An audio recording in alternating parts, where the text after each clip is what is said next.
Masih membahas tentang dalil sifat wajib terhadap para rasul. Sifat wajib terhadap para rasul jumlahnya ada 4: sidik, amanah, tabligh, fatonah. Sifat mustahil terhadap rasul jumlahnya juga ada 4: kizib, khianat, kitman, biladah. Dalil tentang sifat sidik sudah kita bahas di pertemuan yang sudah berlalu. Sekarang kita akan membahas dalil wajibnya sifat amanah terhadap para rasul. Apa itu amanah? Amanah itu bisa dipercaya, terpercaya, tidak berkhianat, tidak berbohong. Mana dalilnya? Wa amma burhanu wujubil amanati lahum alaihimus salatu wassalam.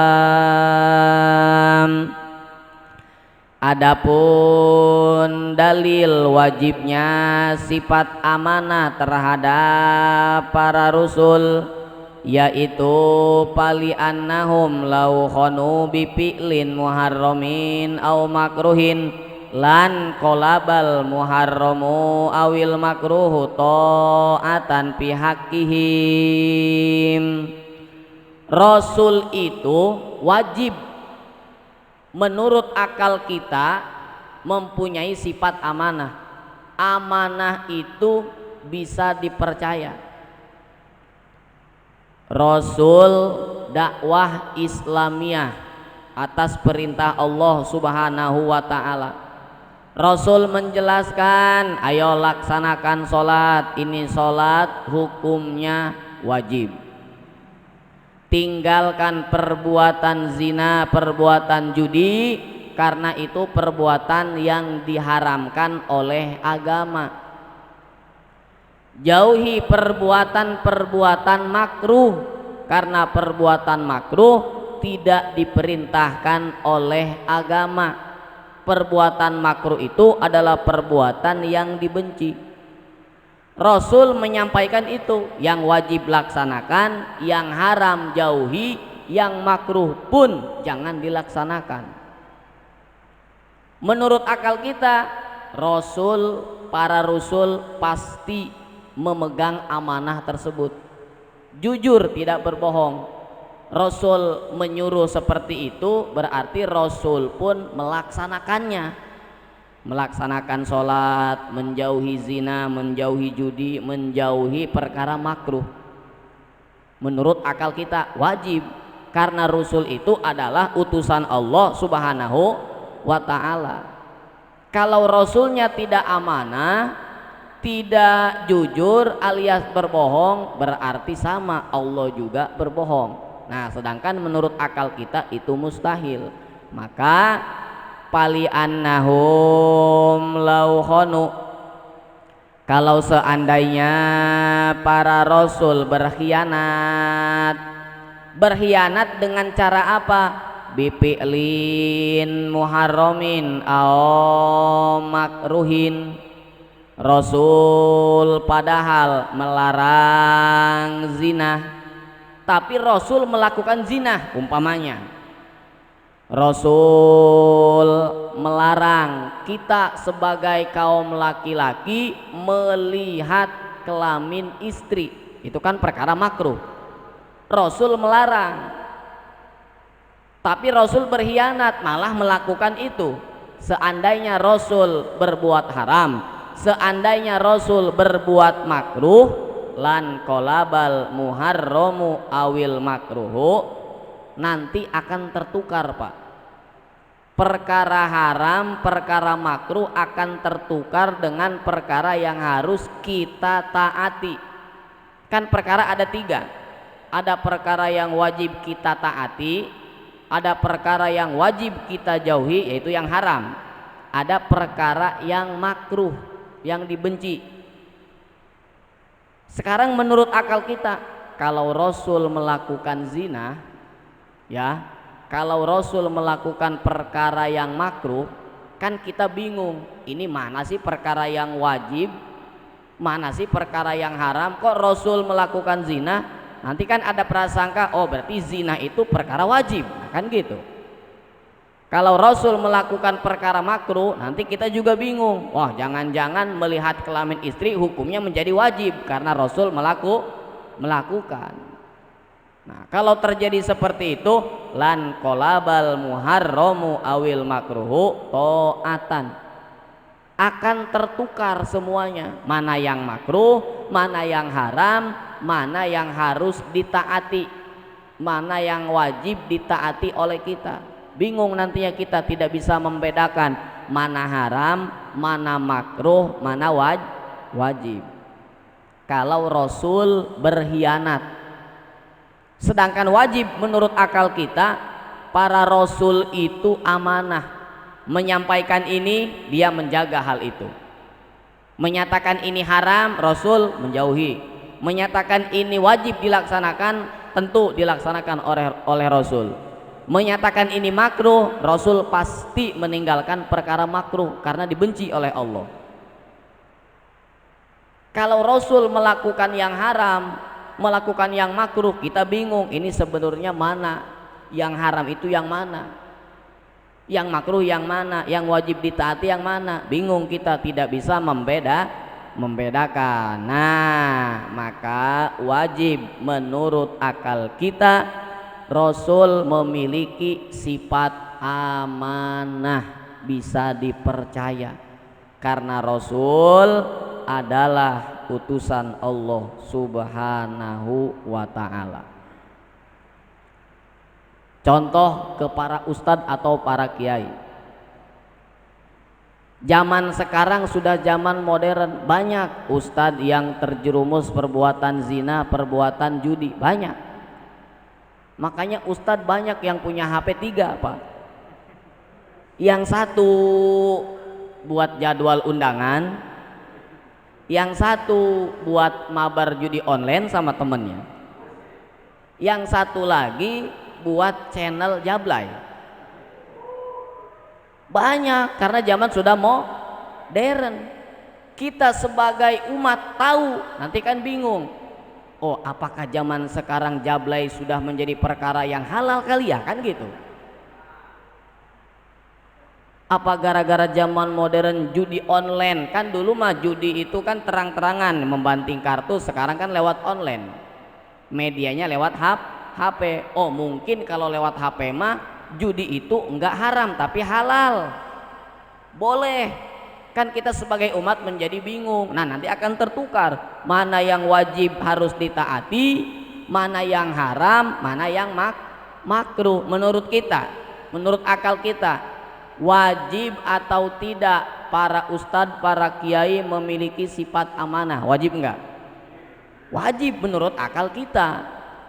Tapi tidak mustahil, karena ustadz atau kiai itu mutlak bukan utusan Allah Subhanahu wa ta'ala. Kalau para rasul mah langsung diperintahkan oleh Allah, rasul utusan, artinya maksum. Rasul itu maksum, dijaga, dipelihara dari perbuatan-perbuatan haram dan perbuatan-perbuatan makruh, yakin akan perkara wajib saja yang dilaksanakan oleh para rasul. Aduh, kan ustadz juga, yang nyebut ustadz itu kan umat-umatnya, yang nyebut kiai kan jamaah-jamaahnya, itu atas gerak dari Allah. Memang benar, itu padol dari Allah Subhanahu wa ta'ala, tapi itu tidak secara langsung sebagai rasul, karena penutup anbiya wal mursalin adalah junjunan alam Kangjeng Nabi Muhammad sallallahu alaihi wasallam. Jadi ustadz itu sebagai panggilan doang. Kalau di Arab ustadz itu profesor, dokter, iya tinggi. Kalau di sini mah ustadz itu rendah, yang tinggi itu para kiai, para abuya. Menurut akal kita wajiblah kiai ustadz meninggalkan perkara haram, meninggalkan perkara makruh, tapi terbuktinya enggak, karena memang mereka bukan para rasul, bukan para nabi. Kalau para rasul dijaga oleh Allah Subhanahu wa ta'ala. Sekalipun para wali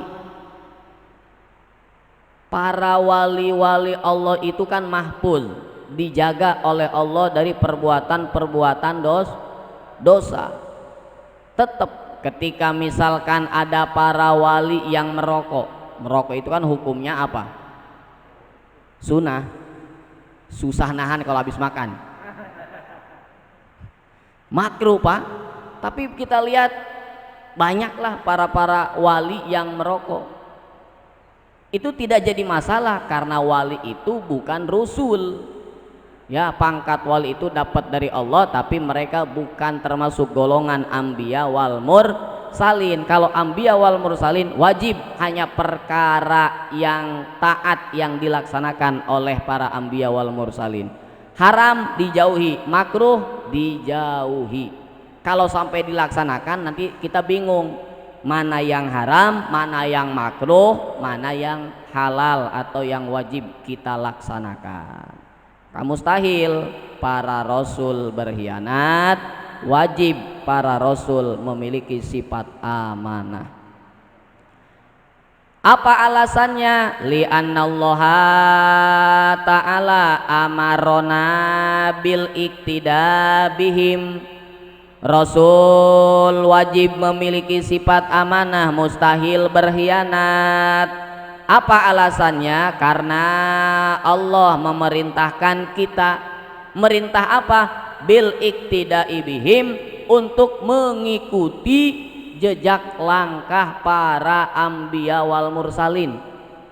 Mengikuti dalam hal apa? Fi aqwalihim, ucapannya kita ikutin Pak. Wa af'alihim, perbuatannya kita ikutin. Kalau Rasul misalkan berdusta, ya berarti kita harus ikut-ikutan berdusta. Masa iya? Kan gitu.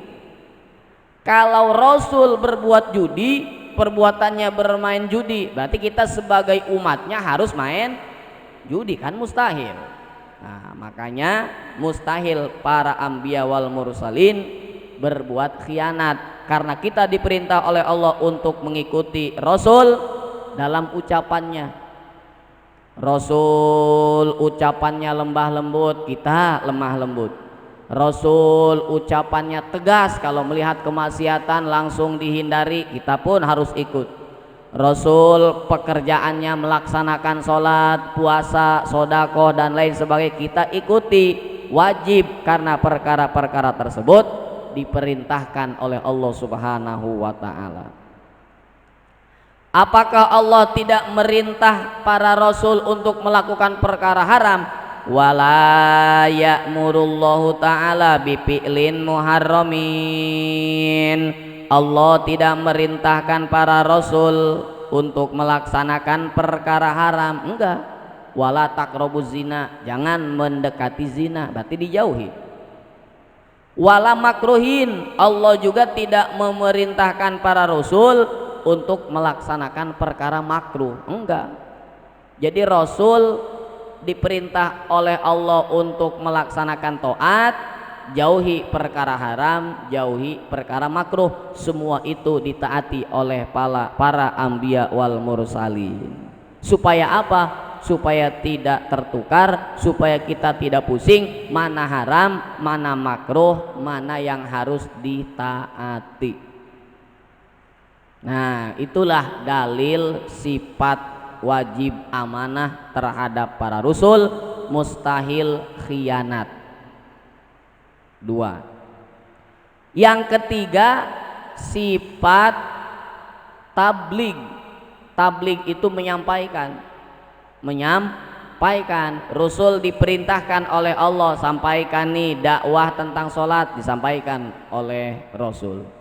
Rasul diberi wahyu oleh Allah, sampaikan kepada umat bahwa bermain judi haram, bahwa bahwa berzina haram, bahwa perkara yang ini makruh, itu disampaikan oleh para anbiya wal mursalin atas perintah Allah, wahyu dari Allah. Berarti wajib tabligh, menyampaikan, karena Rasul utusan Allah. Kalau ustadz kiai banyak enggak yang menyembunyikan ilmu, Pak? Yang menyembunyikan hukum banyak enggak? Banyak. Banyak. Contoh, misalkan zaman sekarang ada ustadz, ada kiai yang disogok dengan uang. Akhirnya hukum berubah gara-gara uang. Contoh,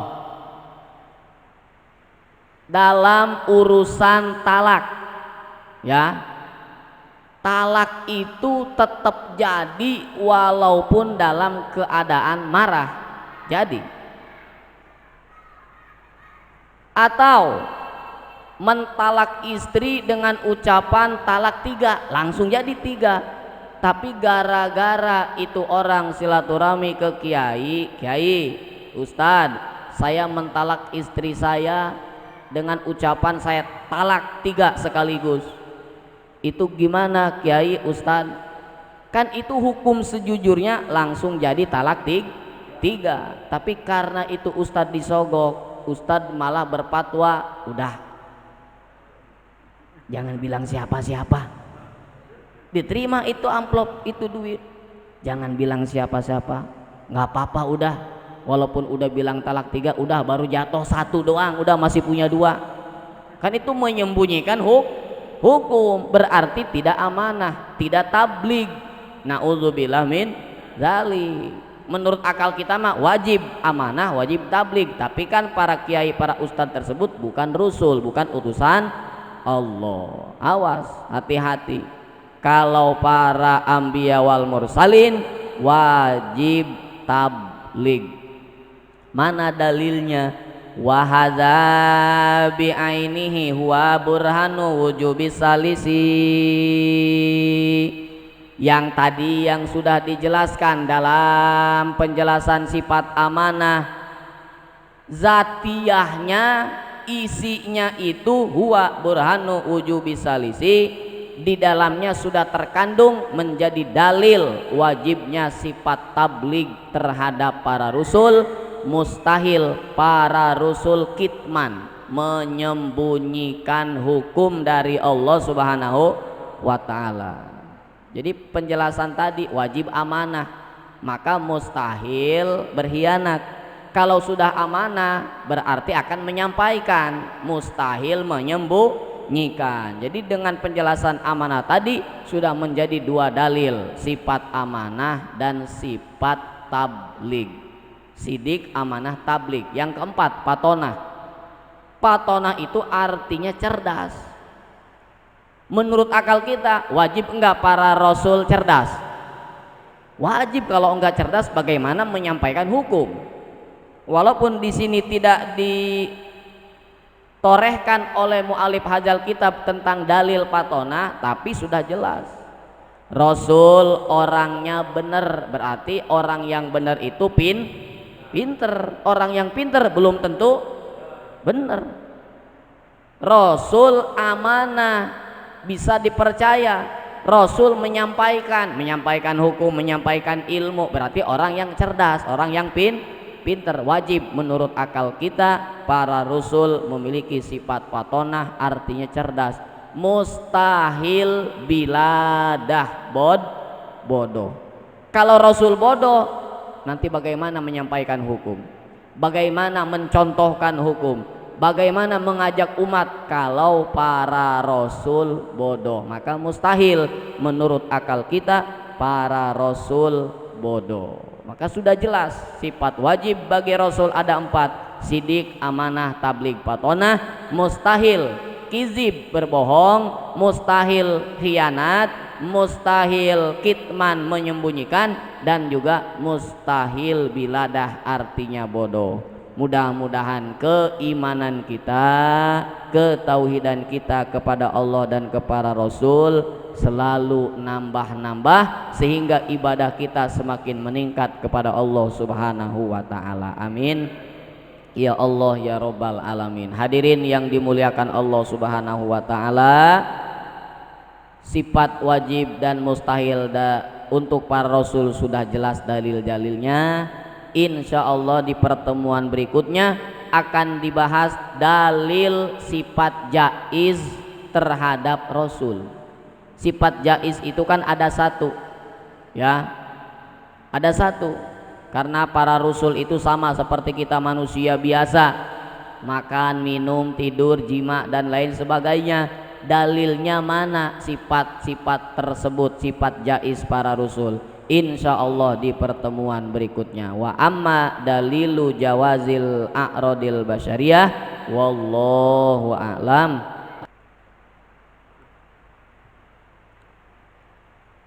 Masih membahas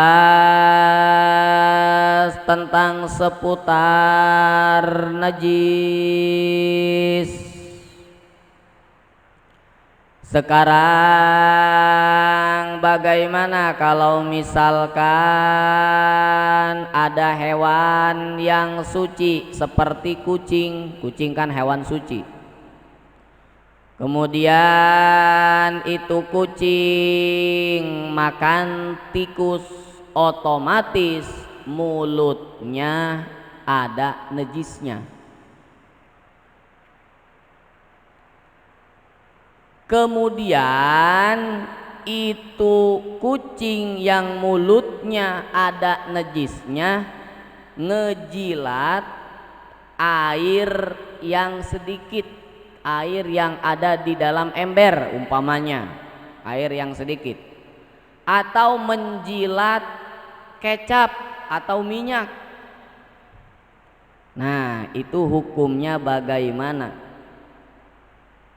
Air yang seember tersebut atau kecap tersebut atau minyak tersebut hukumnya bagaimana? Apakah hukumnya menjadi kena najis gara-gara dijilat kucing atau tidak? Palau tanajasa pamuhu, kalau misalkan mulut kucing sebagai hewan yang suci terkena najis karena habis makan tikus, summa walago pimain kolil, tuh lapatnya summa. Summa itu tingkah si kucingnya enggak langsung ngejilat air di ember. Jadi itu kucing main-main dulu ke taman, ya, nyari siapa? Ya nyari pacarnya pasti. Nyari dulu, main dulu ke taman, ke alun-alun. Nanti sudah beberapa jam atau beberapa waktu, nah itu lapan suma tuh pengertiannya seperti itu dalam ilmu nahu, ya.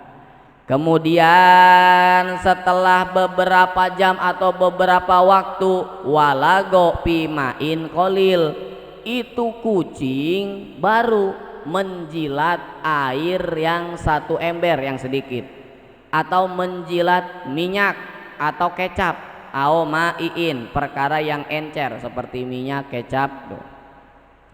Itu hukumnya bagaimana air tersebut? Apakah najis? Ini hukumnya tafsil, Pak. Tafsil ini dirinci. Berarti ada dua hukum, ada dua hukum.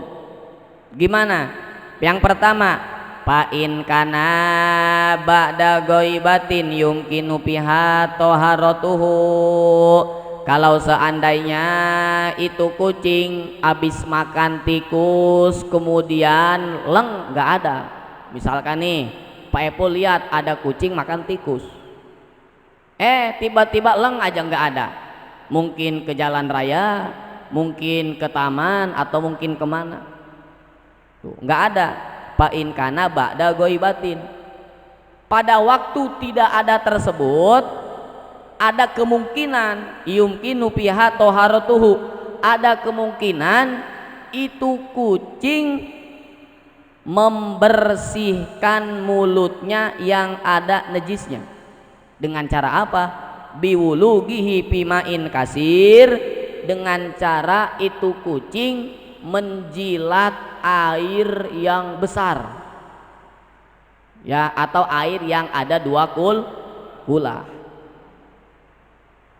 Mungkin habis makan tikus itu kucing, aduh haus banget ini ya, padahal di pinggir ada air seember. Wah kayaknya kurang kenyang nih, nantilah berangkat dulu cari air yang gede. Ada air 2 kula di masjid umpamanya. Atau aujarin, atau menjilat air yang mengalir, ya, itu ada kemungkinan kucingnya leng nggak ada, kemudian menjilat air yang besar 2 kula atau lebih, atau air yang mengalir. Maka itu nanti hukum air yang sedikit tersebut yang dijilat setelah kucingnya nggak ada, barulah si kucing balik lagi tuh kan. Nah masih ada nih air yang sedikitnya kata si kucing nih, ternyata air yang 2 kula itu pahit rasanya. Cobalah di sini mungkin manis, dijilat, tapi sudah menjilat air besar. Nah lam yunajjishu, maka air yang sedikit ini dihukuminya tidak terkena najis. Enggak ya, ya ini mah ya kayak cerita bohong tapi ada contohnya memang. Ya kan pasti kan kita bertanya-tanya, misalkan Pak Epul lihat kucing, wih ini kucing habis makan tikus nih, terus leng nggak ada, dijilat, kan kita bingung, aduh ini air seember najis enggak ya? Otomatis kemungkinan tersebut dalam prasangka diri kita, wah kayak ini kucing habis lari-larian terus haus, kayak minum di kulah masjid nih, kan gitu nanti biasanya ada prasangka kayak gitu. Walaupun dijilat lam yunajishu, tidak najis itu air yang seember. Atau menjilat kecap atau minyak, tetap sebelum menjilat dia pergi dulu itu kucing, baru datang lagi menjilat, itu tetap tidak dihukumi najis. Walau hiron, walaupun hewannya kucing, karena kucing hewan yang suci. Gimana kalau misalkan wa ila ini singkatan ae wa ilam yakun, ini kucing memang leng nggak ada, tapi tidak ada kemungkinan ini kucing menjilat air besar atau menjilat air yang mengalir, nggak ada kemungkinan. Kenapa? Diperhatikan di Al-Husna, misalkan Pak Epul yang memperhatikan di Al-Husna ini airnya pada sedikit semua, nggak ada air 2 kula, nggak ada air yang mengalir, kali pun lagi kosong. Wah kayaknya nggak mungkin nih kucing nih habis minum di tempat air yang besar. Nah berarti kan nggak ada kemungkinan. Kalau tidak ada kemungkinan, walaupun itu kucing goib dulu, hilang dulu, main dulu, najasahu, kalau nanti kembali menjilat air yang sedikit atau menjilat kecap atau minyak, najasahu, maka air sedikit tersebut atau kecap tersebut hukumnya menjadi najis. Kalau sudah menjadi najis, udah jangan dipakai. Minyak jangan dipakai buat goreng ayam atau ikan, jangan. Air yang seember jangan dipakai buat bersuci, jangan, karena sudah dihukumi najis. Nah itu hukumnya tafsil ya. Kalau goib ada kemungkinan bersuci itu hewan, maka air sedikit suci. Kalau nggak ada kemungkinan menjadi najis, itu tafsil atau rinciannya. Qala Sayhuna Ibnu Hajar Al-Haytami, guru daripada Syekh Zainuddin bin Abdul Aziz Al-Malibari, beliau berkomentar. Komentarnya ini kasuyuti, seperti Imam Suyuti. Mengikuti siapa? Tab'an libadil mutahirin. Syekhuna Ibnu Hajar berkomentar seperti Imam Suyuti, mengikuti sebagian ulama mutaakhirin. Siapa ulama mutaakhirin? Ulama yang kurunnya 500 tahun ke sini. Kalau 500 tahun ke bawah itu ulama mutaqaddimin. Nah, Syekhuna Ibnu Hajar berkomentar. Apa komentarnya? Annahu yu'fa an yasirin, bahwa dimaafkan an yasirin kalau sedikit, dimaafkan kalau sedikit, sedikitnya urpan menurut adat. Apa yang dimaafkan? Min sa'rin najesin, daripada bulu yang najis. Dimaafkannya di mana? Ini nanti penjelasan di depan. Kalau ini bulu najis seperti bulu tikus, ya, bulu tikus, bulu bangkai tikus najis, ya, itu jatuh ke dalam air yang sedikit, air yang seember, atau jatuh ke dalam kecap atau minyak, ya. Kalau sedikit itu dimaafkan, tapi sedikitnya ini urpan menurut adat. Kalau menurut adat, tanya sama tetangga, misalkan kecap Pak Epul yang ada di wadah kena bulu yang najis, bulu tikus, tanya sama tetangga, nih bulu tikus ada dua lembar nih, menurut adat banyak apa sedikit? Ah, itu mah masih sedikit, berarti dimaafkan. Kalau menurut adat orang yang ditanya, itu mah banyak, wah berarti tidak dimaafkan. Gitu. Jadi nanti ini hubungannya dengan air yang sedikit atau perkara yang cair, yang encer seperti kecap atau minyak. Nah, ini menurut Syaihuna Ibnu Hajar, rambut atau bulu yang najis yang jatuh ke air atau ke yang cair itu dimaafkan kalau sedikit menurut adat, dengan catatan min ghairi mughalazin, bukan termasuk najis mughalazah. Kalau bulunya bulu anjing walaupun 1 lembar, kan anjing mah najis mughalazah, itu tidak dimaafkan. Kalau bulunya bulu babi, karena babi najis mughalazah, jatuh di kecap atau di air yang 1 ember, yang sedikit, maka itu tidak dimaafkan karena najis mughalazah. 1. Masih komentar Syaihuna Ibnu Hajar. Menurut Ibnu Hajar Al-Haytami bahwa dimaafkan an yasirin, dimaafkan kalau sedikit menurut adat. Apa yang dimaafkan? Min dukhoni najasatin, daripada bau asap yang timbul dari najis, bau asap yang timbulnya dari najis. Contoh, misalkan Pak Oni masak air di luar, tapi bahan bakarnya dari kotoran kebo, tai kebo, tahu nggak tai kebo? Itu kan bisa jadi bahan bakar, ya, karena panas. Kalau Bapak nggak percaya, coba diinjak tuh tai kebo, ya, bahan bakarnya dari najis, campur kayu lah tapi tetap hidup. Nah, itu air yang matang tersebut ketika diminum atau dicium, aduh ini kok asapnya bau-bau najis tai kebo ini nih. Itu gimana? Kalau baunya sedikit nggak terlalu parah, ya, an yasiri urpan, itu dimaafkan menurut komentar Ibnu Hajar. Jadi tetap nanya Pak Oni, Ustadz Adin, Pak Ustadz coba pangambeankeun ye, ini baunya ros apa henteu ye? Kalau kata orang Sundanya mah, kalau Pak Ustadz Adin ini mah bau banget, wah berarti tidak dimaafkan. Kalau ini mah masih bau-bau minyak malaikat subuh umpamanya, itu mah berarti masih dimaafkan, ya, tentang asap yang najis. 2. Masih komentar Ibnu Hajar Al-Haytami, lumayan nih panjang ini ya, kalau selesai syukur, kalau enggak minggu depan. Menurut Ibnu Hajar Al-Haytami dimaafkan jika sedikit menurut adat. Apa? Amma ala rijli zubabin, yaitu kotoran yang nempel di kaki lalat, kotoran yang nempel di kaki lalat. Itu kalau sedikit dimaafkan.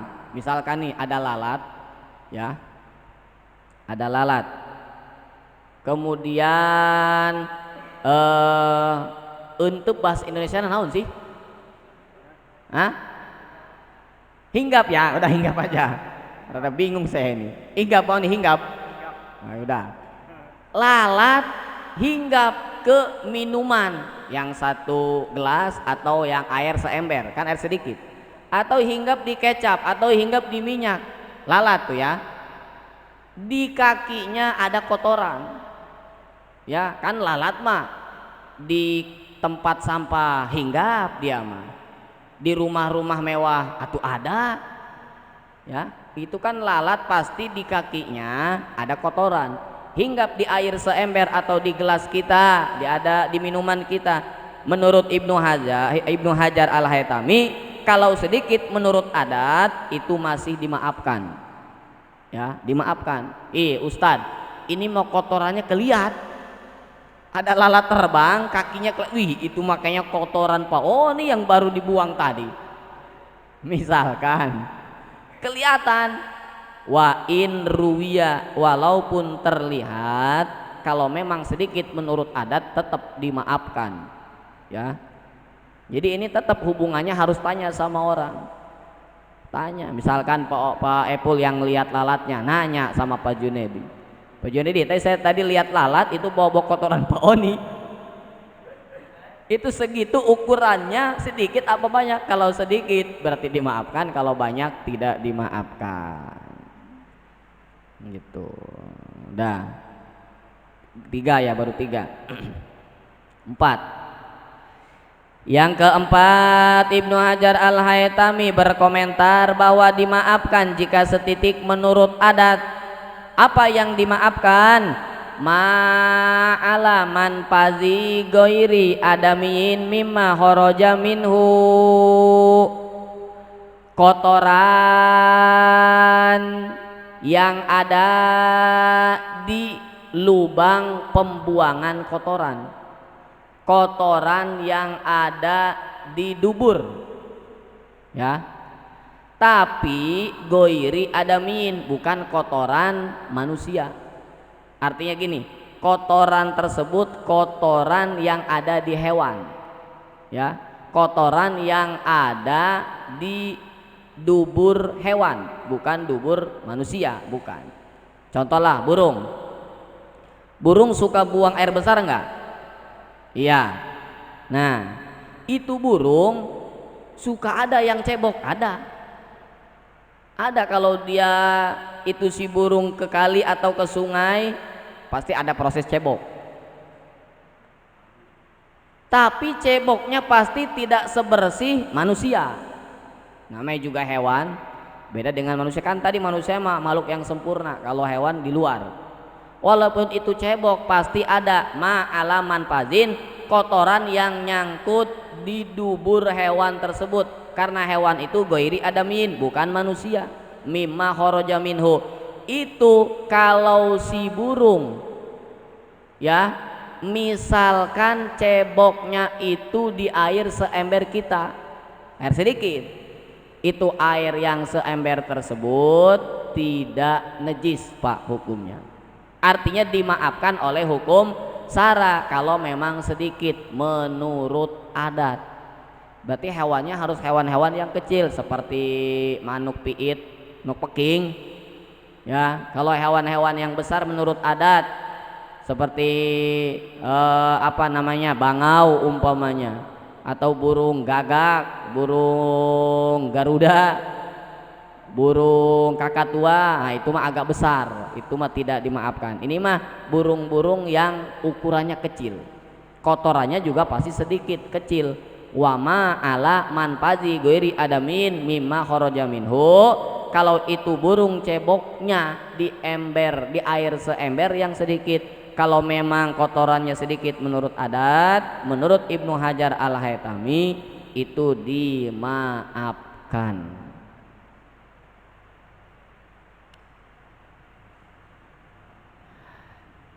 Berikutnya, menurut Ibnu Hajar Al-Haytami dimaafkan jika sedikit. Dimaafkannya menurut adat. Apa yang dimaafkan? Zarki toirin, tai burung, wama ala pamihi, dan kotoran yang ada di mulut burung. Burung itu kan makan pakai pelatuknya, otomatis bukan cuma perkara-perkara yang suci yang dimakan, termasuk ada najis yang dimakan. Kenapa itu burung yang mulutnya ada najisnya, ya, minumnya di air seember punya kita, padahal air suci? Itu dimaafkan menurut komentar Ibnu Hajar Al-Haytami dengan catatan sedikit menurut adat. Kalau kita ngelihat burungnya, wah ini mah banyak menurut adat, berarti tidak dimaafkan. Tapi kalau menurut adat, itu mah sedikit, itu dimaafkan. Ma'ala pamihi, kotoran yang nyangkut di pelatuk atau mulut burung tersebut, dimaafkan kalau sedikit menurut komentar Ibnu Hajar Al-Haytami. Gimana kalau misalkan kotorannya timbul dari hewan yang hidup dari air? Hewan yang hidup di air seperti apa? Ya, seperti ikan, kemudian seperti lintah. Menurut Ibnu Hajar Al-Haytami dimaafkan kalau sedikit. Menurut adat, apa yang dimaafkan? Rausima nasya'uhu minal ma'i, kotoran hewan yang hidupnya di air seperti lintah. Itu lintah ada kotorannya, itu ikan ada kotorannya. Itu lintah kotorannya ada di air yang sedikit. Misalkan ada anak kecil bawa ikan, ya, atau bawa lintah dimasukin ke ember, kita perhatikan ada kotorannya. Itu kotorannya kalau menurut adat masih terbilang sedikit, annahu yu'fa, dimaafkan. Kalau menurut adat, wah ini udah banyak, berarti tidak dimaafkan, terhitung terkena najis. Jadi ini hubungannya dengan air dulu. Tapi kalau kotoran-kotoran tadi itu ya adanya di pakaian, walaupun sedikit, itu tidak dimaafkan. Tai burung sedikit, ya nggak dimaafkan. Kalau adanya di badan atau di pakaian sholat gitu. Di sajadah kalau enggak terkena tempat kita sujud ruku itu enggak jadi masalah, ya, kecuali pas kena kening kita, itu berarti tempat sholat kita terkena najis gitu.